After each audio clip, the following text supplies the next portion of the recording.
Hi, hello. This is my first live.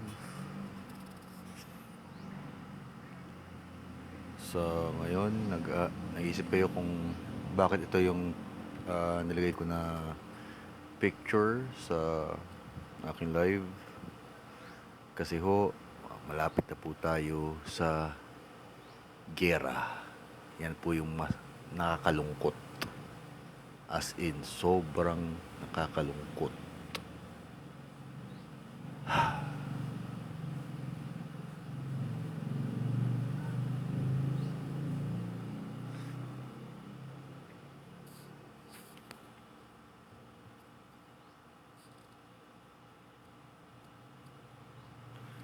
Anyway, sa mga nag-iisip mismo, bakit mismo ako nagawa ng ito live? Bakit ito yung nilagay ko na picture? Kasi, sad to say, malapit na tayo sa gera. Just recently, si BBM at tong administration na to nagsabi na maghanda na ang mga military forces. There's also a possibility, kasi malaki ang kalaban natin, China yan eh. There is also a possibility na i-activate ang mandatory conscription. And the number one na kinakatakot ko is pag sakaling magkaroon tayo ng war sa China, ipa-activate ang mandatory conscription at tayong lahat ay lalaban sa China. And I'm wondering, ano ba yung reason bakit ba tayo lalaban sa China? Does that make any sense sa iyo? Talong ko lang. Ano ba yung main reason natin? Bakit ba tayo lalaban sa China? Kasi kahit ako, ganito ako ba? Nangamuti ako. Ano bang main reason? Ano, sa West Philippine Sea? Hindi ka klaro kung talagang atin ba talaga yan or hindi. Kasi may EEZ, saka may territorial rights. Tapos, pinaghahanda tayo ni BBM sa gera. And I was wondering, what's the point? Ano, lalaban ba tayo sa sovereignty ng Taiwan or something? 'Di ba? Anyway, kaya pala ako naglagay ng ganito na picture kasi we are running out of time. Any moment from now, there is a possibility na magkagera tayo sa China. And nakakamoti ako. Ito bang war sa China, does it make any sense sa'yo? Should we really go sa war sa China? Hello, kamusta pala, Uncle Official? Please shout out sa kanya. Oo nga pala. First ko pala to na live bro kasi I want to discuss mismo yung kinakabahan ng lahat kasi Father's Day ngayon. Sa mga fathers dyan, Muslim pala ako. Anyway, Kencher, kamusta pala bro? Ilan po ba ang mga tatay na mawawala pag sakaling dumating tong war against China? And second thing is, yung war ba natin, does it make any sense sa iyo? I mean, marami tayong problema. Mayroon tayo sa bigas, mayroon tayo sa kuryente. Kung sakali magkaroon ba ng gera, masusustain ba natin tong war na to? Kasi ang alam ko kasi, pag sa gera, lahat ng mga negosyo, lahat ng mga banking system, lahat ng economy, sa stop yan, titigil yan. Kahit ang trade route natin. Ngayon ang tanong, can we sustain a long war? Kasi ang only way para dumating lang yung gasolina sa atin, saka yung fuel, is sa dagat. Sigurado pag magkaroon ng gera, mapuputol po yan. Let's say sa medicine, sa gamot, do we have enough mismo na resources para mag-produce ng gamot? Yan ang laking question. Siyempre, lahat ng resources natin, lahat ng trade route papunta mismo para maggawa ng gamot, mapuputol po yan. Pagkain, okay, pag magkaroon ng gera, do we have enough rice and do we have enough na agriculture to sustain a war? May problema po tayo sa bigas. Actually, nagkaroon tayo ng El Nino sa La Nina.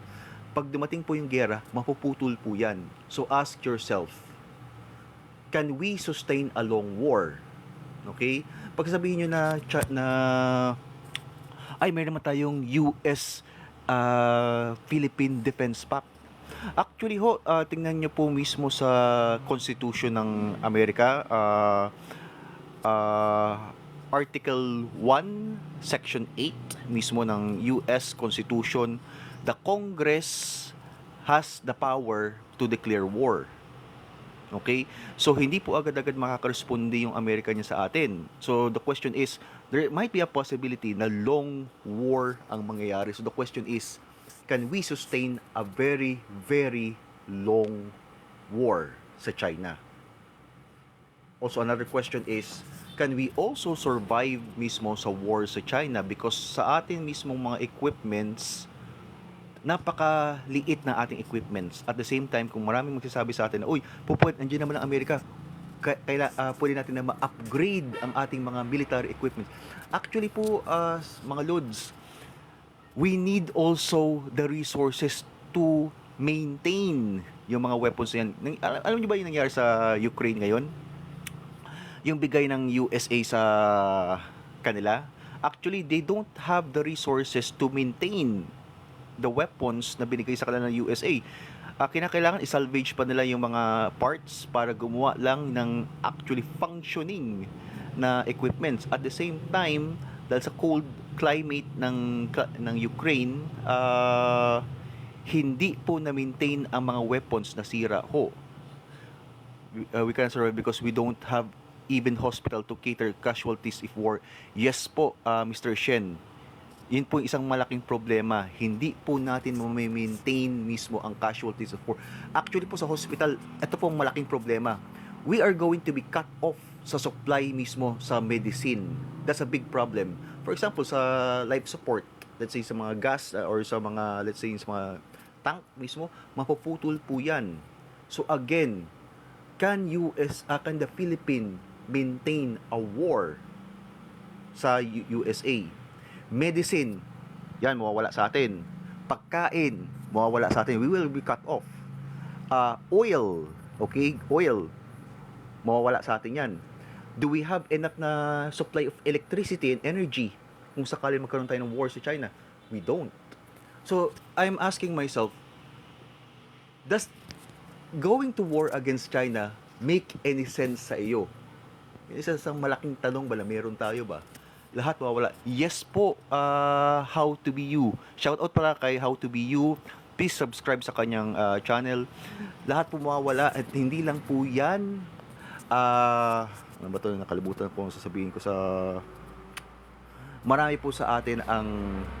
Alam nyo na, we are going to meet heaven anytime soon.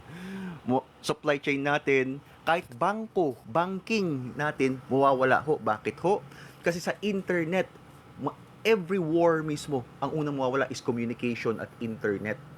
So, pag, for example, may gera, ako gusto ko mag-withdraw sa, ito na may gera tayo. Pupunta ako sa bangko, gusto ko mag-withdraw. Paano ko makaka-withdraw kung sakaling ATM ko hindi gumagana kasi walang internet? 'Di ba? Ukraine mismo, hindi sila agad-agad makaka-withdraw kasi there is no internet sa kanila. Only certain parts mismo ng Ukraine. And yun po yung mangyayari sa atin. Okay? May po nagsasabi sa mga doomsday prepper pala. Kaya doomsday prepper ang nilagay ko ho. Kasi ang iba pong mga nakasurvive sa war, nakasurvive sila because may ipon sila. Before yung gera po, may ipon na po sila. At the same time, meron po sila mga alahas, may mga gold. Kaya anytime soon, they have the means para mag-barter. At isa pong tanong, pag magkaroon ng war, maka-cut off tayo sa resources, do we even have the power mismo to barter? Sir, di nila iniisip yung China, lahat ng ibang bansa, malaking tulong sa kanila, lalo na sa atin. Yes po, How to Be You, tama po kayo. Actually po, sa Asia, tayo lang po yung pinagtatawanan ng mga Asians. Why? Because sa kanila mismo, hindi nila gustong sumali sa war. Bakit? Ginto na ang binibigay sa atin, tapos yan tinatapon natin. Why? Dahil favor tayo sa US-Philippine Defense Pact. US-Philippine Defense Pact is all about weapons. Pero there's no such thing na magdadagdag mismo ng investor sa atin or patataasin ng economy natin. In fact, name me one American mismo na mayaman na negosyante na nag-invest sa atin. Wala. Bakit po wala? Because sa USA, they're not into investing other countries. They're just there mismo para kumuha ng mga manpower. Kaya po, ang pinakamalakas po sa atin is OFW. Hindi naman kakampi ang USA. Yes po, in a way possible, hindi po natin kakampihan. It's possible. Okay, I'm not going to assume kasi there are in some certain parts, some certain aspect, kakampi rin natin ng USA. But the only problem is, yung interest nila ngayon at yung interest natin does not uh, mix well. Bakit? Because their interest is we have to go to war to China. Our national interest is we have to gain investor. We have to increase mismo ang ating production. We have to have a certain agriculture mismo. Kung sakali po na magkaroon ng gera, ang una mawawala, fertilizer. Okay, so let's say, okay, magtatanim na lang ako, pupunta na ako sa bukid. Kung may gera, tatakbo ako sa mandatory na conscription. Magtatanim na lang ako. Paano ka magtatanim kung wala ka mismo fertilizer? Because yung fertilizer natin ay galing mismo, let's say sa China. Kung hindi sa China, mga neighboring partners neighboring countries natin, mapuputol po yan. So isang malaking talong po yan sa atin. USA ang may connection sa China, tayo pa kaya? Yes po. Actually 98% ng connection po ng USA is galing sa China, from microchips to Walmart to even their cell phones, even their internet computers, even sa military nila. Yung mga materials po na ginagamit po doon is galing po sa China. Let's say for example, rare earth, cobalt, ginagamit po yan sa aircraft po nila, or I forgot ko ano po. Okay, germanium, galing po yan sa China. Kinakailangan po nila. 75% mismo ng rare earth sa buong mundo is owned by China. And they even have this corporation, so nakalimutan ko yun. Anyway, yun ho. Ngayon, ang problema po is, again, sa economy naman, bakit ba gusto ng USA na ipagera tayo? Sabihin natin na, yes, babalat nila tayo kasi gusto nila pahinain mismo yung China, di ba? Pero, what's the catch? Diba? Wala nang tatanong yan eh. You know why? Alam na mahirap kasi ipaintindi sa kanila yan, sir. Alam nila na binibigyan kasi daw ang USA. Yes po, mahirap po ipaintindi, pero at the same time, hindi ba kayo nagtataka, bakit lahat ng mga bansa mismo na tinatouch ng Amerika, naghihirap? Pero lahat mismo na mga nakakawala sa Amerika, nag-aasenso. At the same time, yung education nila, nag-i-improve. Why? Kasi ho, gusto ng Amerika, pabor sa Amerika, na lahat po ng mga tao is ignorant for control. Gawin tayong yes po, gagawin po tayong pain ng Amerika. Why ho nilaga tayo gagawin ng pain ng Amerika? Kasi po malaki ang utang ng Amerika. I believe that it's a possibility na trillions mismo. In fact mismo, actually, if you look at the news, si Janet Yellen, Secretary of Finance mismo ng Amerika, pumunta po yan sa China para magmakaawa sa mga Chinese na bumili ng kanilang US bond, US government bond. Bakit? Kasi naghihirap po sila. Okay, kung sasabihin natin na, ay, ang USA number one. Pag makita tayo ng Amerika ng mga US military, walking ATM sila. Actually, hindi ho sila walking ATM. Okay, kung magtanong po kayo sa mga OFW dyan, marami na po ang mga homeless na mga American. Okay? Homeless na mga American mismo doon sa USA. Bakit? Nawala na ang kanilang prestige. Simula po noong year 2008 na economic crisis po nila, sino ang nagligtas sa kanila? China. Ngayon po na ang China sumisingil sa kanila, USA has to escape ang kanilang utang. And so so paano sila makaka-escape? War.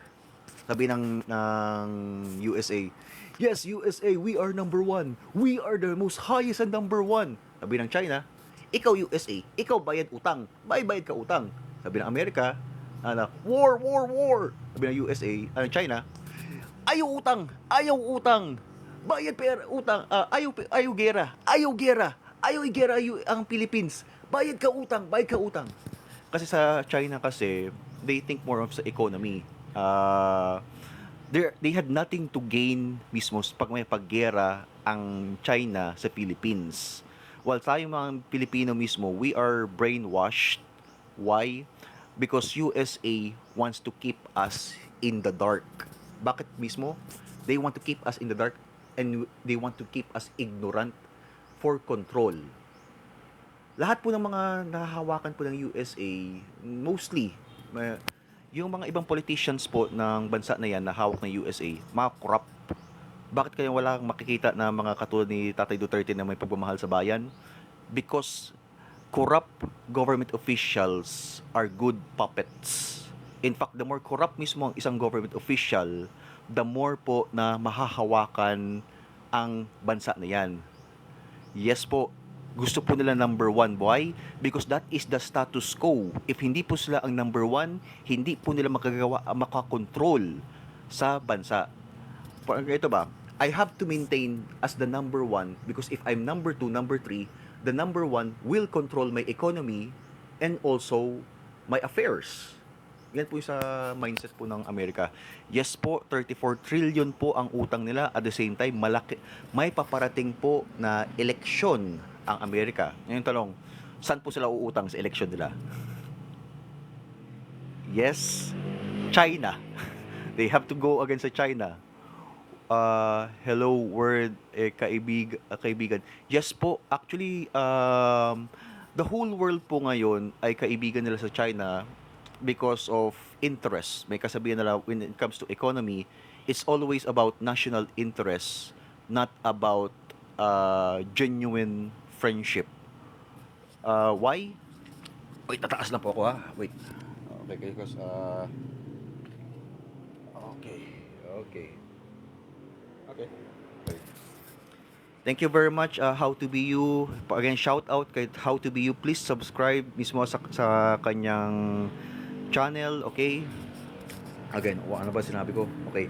Bakit po mismo? Kasi ang pinakamalaking market, global market ngayon is China. China is still a developing country. Hindi pa nakikita ang full potential niya. And so, every part of the world, they want mismo to get the action, the fast lane na ino-offer ngayon ng China. Because ang USA, developed na po siya. It was in its peak na ho. At ngayon, when you are in your peak, dahan-dahan, babagsak ka. Ganyan. Yan po ang nangyayari ngayon sa USA. That is why USA is called a collapsing empire. Because it has already reached its peak. At wala na po siya na kino-construct. Nothing is being constructed mismo sa USA while China is constructing. And not only that, it's also creating markets. Let's say for example ako, bibili ako mismo sa Vietnam ng something. Although bibili ako doon sa Vietnam kasi may siyang mga products, I still have to use China's transportation. Because still, China is still an emerging market. Vietnam also is trading sa China. Let's say sa example, sabi ko na India. May conflict sila ang India sa China. Yes, malaki po. Pero at the same time, India has also its national interest. Kaya nila hindi po pwede basta-basta bibitawan na lang ang China. Why? They need yung market nila and their connection mismo sa other international market sa ibang bansa. Let's say for example, ako, I want to introduce my product dito sa Philippines. I want to introduce mismo ang product ko sa Saudi Arabia. I cannot just go there sa Saudi Arabia. I have to use mismo yung telecommunication possible. There's a possibility sa China or China shipping line for introduction. There's also possibility po sa ganyan po. Tanong, tayo mga Pilipino, alam na bakit mismo na hindi natin alam yan? Why is it ang government mismo or yung media natin kina-cover up yan? Why? Because they need soldiers. Soldiers do not need brain. They need, eto, that is what they want. The more na kinikip tayo in the dark, the more na mas ignorant ang Filipino, the more na mas mababa ang education natin, the more na mas naghihirap tayo, the more nahawak po tayo ng Amerika. So, in the interest of America, possible interest ng Amerika, they have to keep us poor. They have to keep our politicians corrupt for the sake of American interests. That's an insult to our soldiers. Hindi po ako nang insulto po sa soldiers po natin po, Ma'am January, but even the soldiers are also thinking mismo, is it worth it ba na gumera ba tayo sa China? Is it worth it? They also had families and they also think of the long run. Do we have the resources to maintain a long war.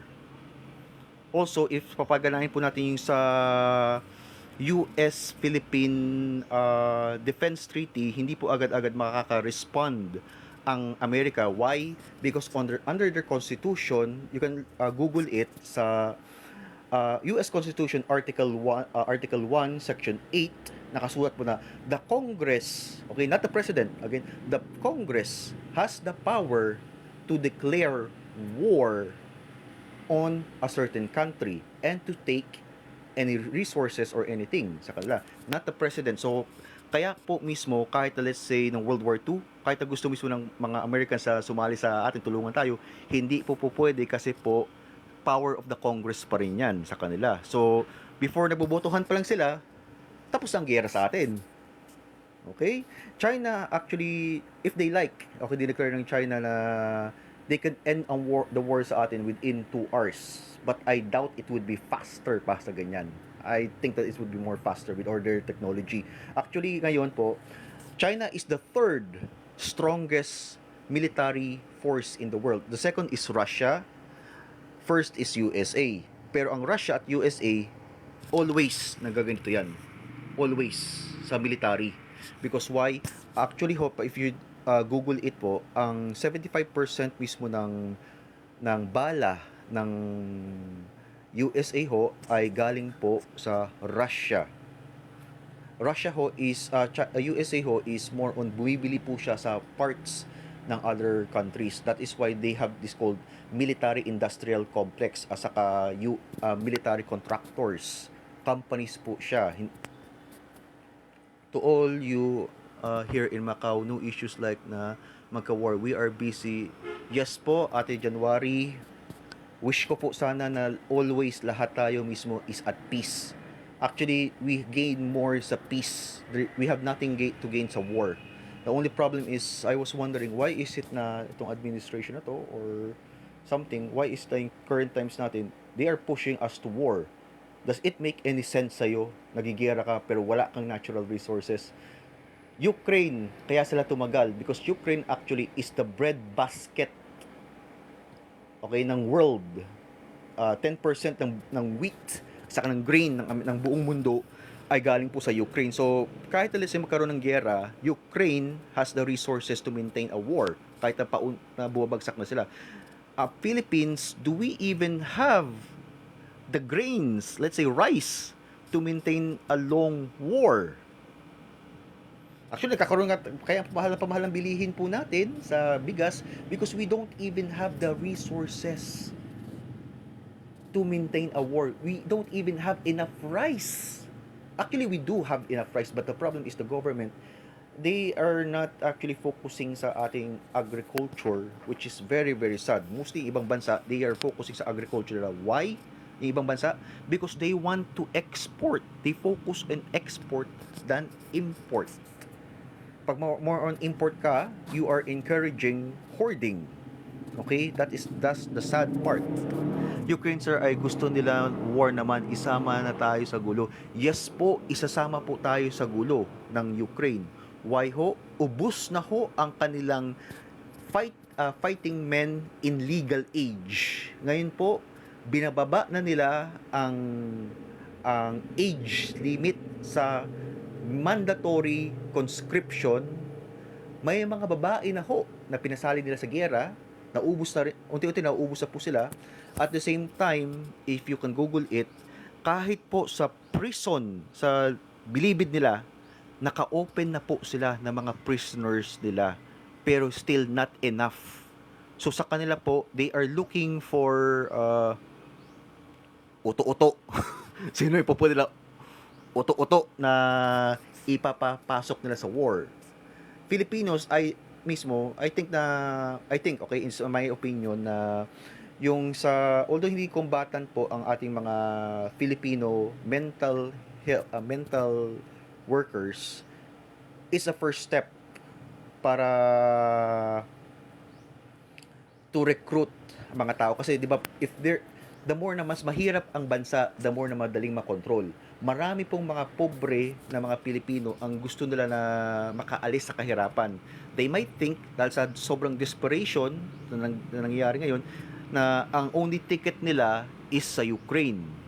By the way, pa sa Ukraine pala, I heard na $5,000, hindi pesos, $5,000 per month ang ibibigay po nila sa kanilang mga sundalo or any workers or foreign workers na mag-apply mismo as their soldiers. At the same time, 6 months po magiging Ukrainian citizen kayo. Ako, if tatanungin mo ako kung gusto mo ko maging Ukrainian soldier, I might as well put my head on the ground and cry. I am not willing to be a Ukrainian citizen. I wish to live a long life. I wish to marry a beautiful girl. I wish to have lots of children. So again, if sasabihin po ninyo na gusto ko po maging Ukrainian citizen, I might as well put my head on the ground, or I might as well swim in the ocean and try my luck elsewhere. Ba't po kayo nakangiwi? Ha? Nakangiwi pa ako? No po, hindi po ako nakakangiwi. At the same time, yes, that's my opinion. If you don't like my opinion, you can go find another live stream to troll. Okay? Okay. Eh di pumunta ka na lang ng China. Actually ho, Ronald, matagal na po tayo, sasabihin po natin na, oy, ang China gusto tayo sakupin. Gagawin po tayo na province of China. Actually ho, kung gugustuhin po ng China na sakupin tayo, matagal na po niya sinakop tayo. Pagsasabihin man natin na anong klaseng pananakop, is it military, invasion, or is it economy? Kasi ang alam ko ho is through economy po tayo na involved sa China. Actually, most ng ating mga foreign investors is Chinese. Kung let's say hindi naman lahat ng foreign investor natin, yung mga pumupunta pa rin rito is still part of China partnership or Chinese economic partnership. Let's say Singapore, they are heavily friends mismo sa China when it comes to economy. Korea, neighbor yan ng China, pupunta po yan sa atin. Netherlands, they are also big partners of China. If say na, uy, mga Amerikano, nag-i-invest yan sa atin. Actually, there's a big difference po between investor and retiree. Okay? Andito po ang mga Americans para mag-retire. Hindi po sila narito para mag-invest. Investor means mga negosyante na bibigyan po kayo at ako ng trabaho. Bakit? Kasi gusto na magnegosyo. Kasi for example, mag-open ako ng mall. Okay? Yan po, mabibigyan po ako ng trabaho niyan. Mabibigyan po kahit sino ng trabaho yan. Let's say sa construction. Kasi gumagawa ng bridge. Okay? Mabibigyan po tayong trabaho yan. Bakit? Kasi investor po sa atin. Ayaw naman ng war ng China. Yes po, ancient times since pakipag-war ang China. Ancient times pa since Yes po, ayaw po China ng war. Actually, there are histories po na hindi po talaga nakipaggera ang China sa atin. They are more into trading po. Isang evidence po yan is yung pansit. Siomai. Bago pa po si Lapu-Lapu na ipinanganak, mayroon na po tayong history sa China into trading. In fact, 5 na hari ng Pilipinas, okay, or 5 sultans ng Pilipinas ay nilibing po sa China. I might be right, I might be wrong. You can correct me. It's okay lang po sa akin. Okay, I don't have any second cellphone or laptop, so I'm more in relying po kung ano po yung meron po ako. Anyways, kay Casper, ayaw ng China ng war, kaya nga pala nag-invade nila Taiwan. Actually po, sa under the constitution po ng Taiwan, kahit Taiwan ho, saka ng China, Taiwan is actually part of China. Okay? Ni-recognize po 'yan ng all countries. Ang isa po sa mga nag-recognize is si Marcos Sr. Okay? Na One China, One Nation policy. Taiwan po is a province. Hong Kong is a province. Macau is a province po. So again, it's better na hindi po tayo mag-intervene sa affairs ng China at Taiwan. In fact, I prefer to respect them because why mismo na walang history na ng giyera ang China sa atin? China is more has no history mismo na they are not interventionalists. They are not colonialists. They are more of traders. Okay? They are more of businessmen. Why? Because they see mismo that there are more things to gain sa business kaysa sa gera. America, on the other hand, the first history nila is war. Ang ginawa nila, inubos po nila nung nakaapak sila sa the American continent. Ang first na ginawa nila is inubos po nila ang mga Native American Indians. Okay? After that, they have to get or import some slaves. Okay, human trafficking. In fact, yung pinaka-first po nila na human trafficking or human slaves were not actually the black Americans. It was the Irish. It was the Scottish.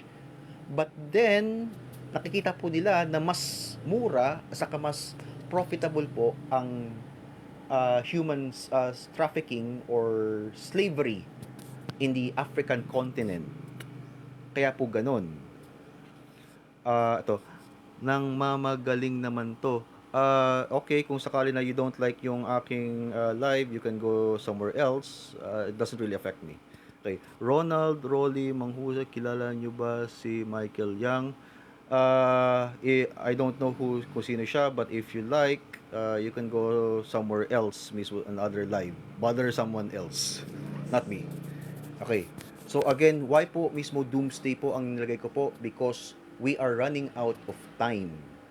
Malapit na po na magkagera. When we have to think mismo, what is our national interest? What is your interest? What is my family's interest? Than foreign interest. Kasi yung sa West Philippine Sea is a foreign interest, not a national interest. Ang national interest ko is gusto ko mabuhay. Gusto ko araw-araw may kinikita ako na pera. Gusto ko ho na may kakainin po ako. Lost in Love, thank you po Boss Harold sa Rose. Again, shout out pala kay Lost in Love. Please subscribe to his channel po and please leave a like sa kanya kasi napaka-entertaining talaga niya. Napakasarap niya kausap po mga fellow DDS and fellow madlang people, okay? Gusto mo rin masakop ng China. Actually, ano pong klaseng masakop at the same time, ano pong klase? Military conquest and invasion or economy? Kasi ako mas gusto ko sa economy. Matagal na tayo nasakop sa true economy. Okay? Economy means investment, investors. Okay? More restaurants, more food, more economic opportunity. Actually, kung franchise, okay, magko-franchise ako, mostly sino nagbibigay ng franchise sa akin? Okay? Chinese or mostly hindi man Chinese but involved mismo ang Chinese Filipino community. Okay? So again, what kind of pananakop? Okay. Ano ba nangyayari sa China ngayon nagsisimula ang West Philippine Sea? Actually ho, mismo you can may yung sa West Philippine Sea mismo, dineclare mismo ng China na it's under their territory or something. It doesn't really concern me because what concerns me more is yung papalapit na gera. In fact, economic zone lang po yan. Hindi po natin territorial zone. Kaya po hindi po kasi ito kung gusto talaga ng Amerika na tutulong sa atin at saka totoo talaga na territory talaga natin yan, noong ang yung mga Philippine Army natin nag-drop ng pagkain diyan sa Sierra Madre, bakit hindi tumulong ang Amerika? Why? Because they themselves know, okay, na hindi po natin territory yan. It's EEZ. There's a big difference. Even the Americans know that. They are actually pinagtatawanan po tayo ng buong mga ibang bansa because we are kept in the dark sa ganyang issue. Okay? Pagkakaalam ng aspirant vlogger ka, kaya ka na nakikisaw-saw. Thank you very much, Yuti Yag. And at the same time, pinapasikat mo ko. Okay? Keep subscribing to my channel. Please leave a like. Okay. How to you? Yan ang hirap po.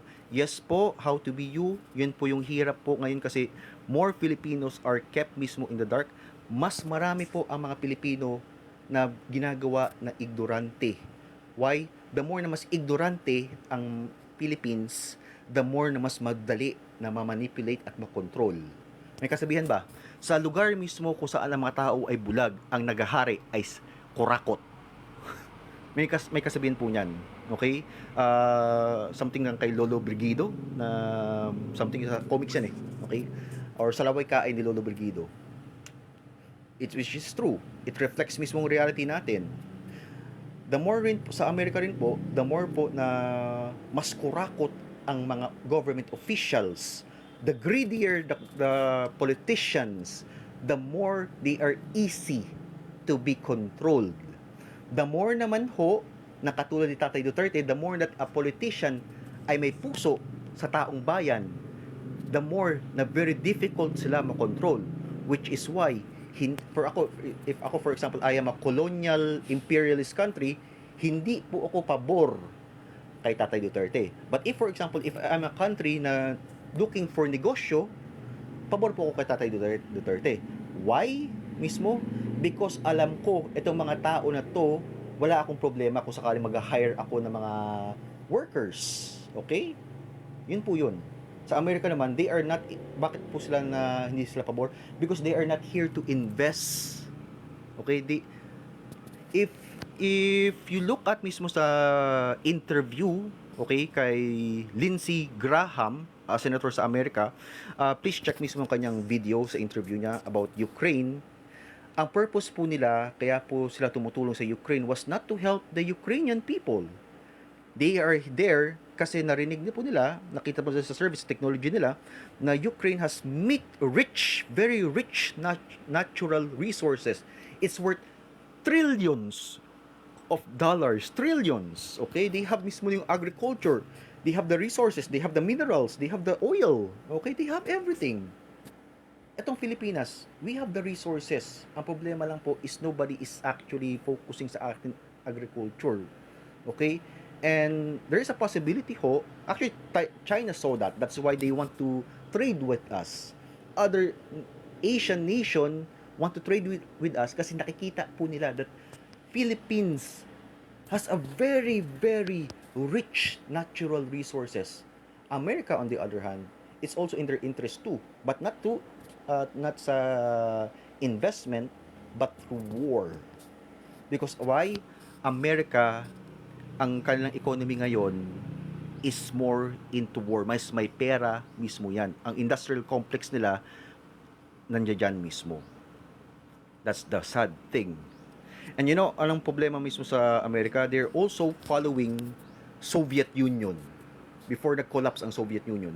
Before nag-collapse ang Soviet Union, grabe mismo sila into war, yung binibenta nila ang kanilang mga weapons para mabuhay, na ganyan na rin sa Amerika. America is a collapsing empire. That is why ganyan po sila, into war na po sila. Okay? Pero kahit na hindi rin sila, pero kahit may po sila may po sa production, ito, John, How to Be You, personal na. Okay, wag mo lang yung pansinin bro. Mga troll lang yan. Okay? Actually, nung isang araw yata, nagsweldo sila. Nakakainis ba? Kasi ayaw nila na manglibre sa atin, no?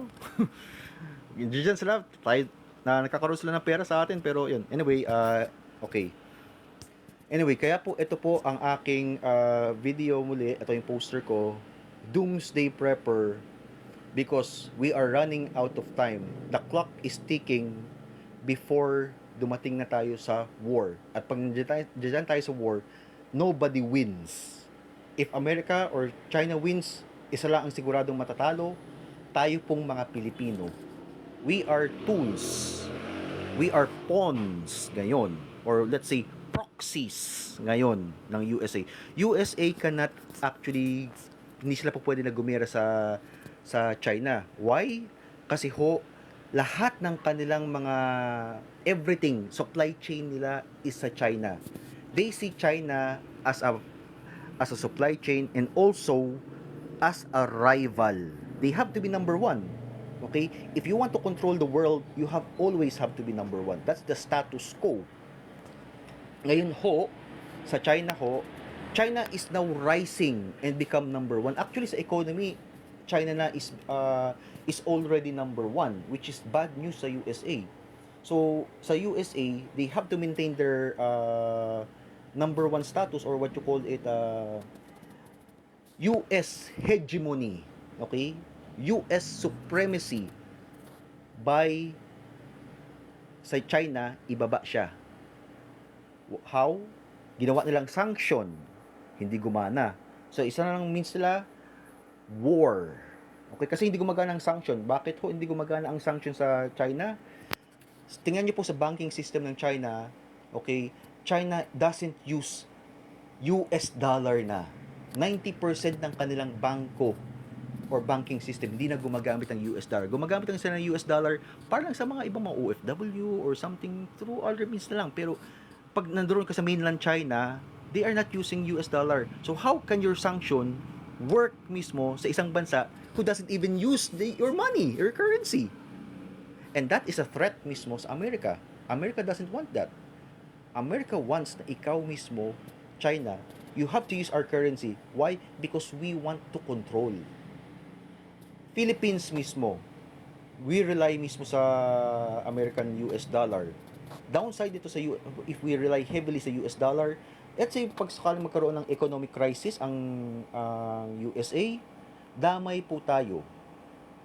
Okay? Tatay Duterte ho, he was actually introducing us, kaya po siya nakipag-make friends niya sa China, he was also introducing us possibly uh, sa China Road Belt Initiative. Why ho? Para ma-introduce po tayo sa BRICS currency. Hindi po agad-agad yan kasi po marami pong mga OFW na nagpapadala mismo ng dollar. Naisip po yan ni Tatay Duterte. That is why slowly but surely, friends mismo sa China, sumali tayo sa Road Belt Initiative. Why?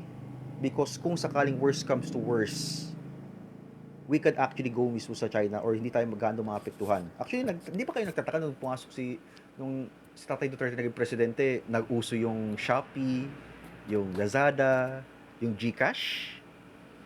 Hindi pa kayo nagtataka niyan? Why? Because sa China po mismo, they are also having this what you call digital currency, which is computerized po siya. So hindi po siya agad-agad mapektuhan. Isa po sa digital po yan is GCash, PayPal. Yun po yun.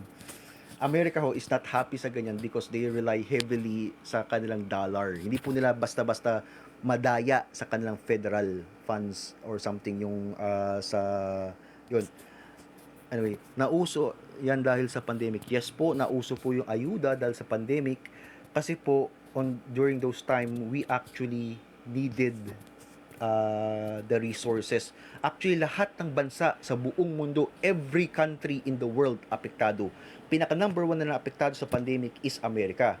Ngayon tanong is, tayo mismo naka-recover tayong mga Filipinos at the same time, build tayo. Why? Because President Duterte encourage investors mismo sa bansa. China mismo, naka-recover siya kagad. If there's a problem mismo sa China, they build. They don't talk, they build. USA, they talk, they vote. They don't actually build anymore. Okay, that's the sad reality sa USA. So sa kay Tatay Duterte, ang iniisip niya, what is my national interest? I don't care kung anong foreign interest natin. I don't care. What interests me is ano ang national interest ko and what is the national interest of my people. If I have to make friends with an enemy or a rival, like let's say China, I have to do it. Why? Because a lot of people rely on me. I am their leader. If something na masama ang mangyayari, the blame is on me.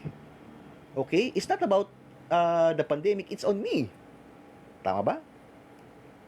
That is why we also hear mismo sa nung pandemic, there is also a friendship between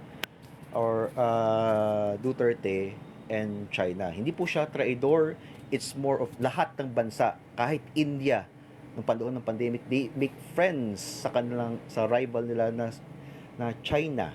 Okay? It's not about rivalry. It's about national interest and economic interest, financial interest. Anyway ho, short lang po yung time ko ho kasi lobat na po ako. Anyway, thank you very much. Assalamualaikum Muhammad. Please shout out kay Muhammad mismo. Please subscribe mismo sa kanya.